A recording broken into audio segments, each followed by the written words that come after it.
வேண்டும்.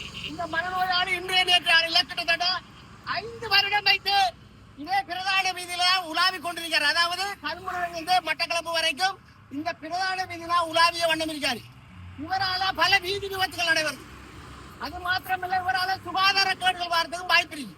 ஏன்னா அவர் உடல் நிலைமை அப்படி இன்னைக்கு பாருங்க, முடிவெட்டல, சேவனுக்கல்ல, அட்டிச்சாரன், அட்டி சேட்டு இதோட நிற்காரு.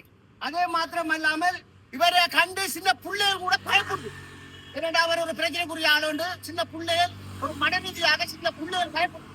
எனவே இவருக்கு உடனடியாக அரசாங்கம் நாம் அரசாங்கத்தினை சொல்லியாவது இல்லது மக்கள் அமைப்படியாவது சொல்லி இவருக்கு ஒரு நடவடிக்கை எடுக்கணும். விட்டுத்தமாண்டா இவருக்கு ரோட்டால குரோஸ் பண்ணக்குள்ள இவரு அங்காலஞ்சால பார்த்து சரியான முறையில ரோட் குரோஸ் பண்றல, அப்படியே திடீர்னு குரோஸ் பண்ணுவாரு. சம்பந்தம் இல்ல போக்குவரத்துக்கு போற வாகனத்தை போய் மோதி இவர் பாதிக்கப்படுறது மாத்திரம் இல்லாம அந்த வாகனத்தில் இருக்கிற பிரயாணிகள் அவ்வளவு பேரும் பாதிக்கப்படக்கூடிய வாய்ப்புகள் இருக்கு. நம்மள அறியாம இவரால பல விபத்துகள் நடந்திருக்கு. ஆனா நான் நேரில் காணல சொல்லப்படுது. எனவே இவருக்கு ஒரு நடவடிக்கை நம்ம எடுக்கணும்.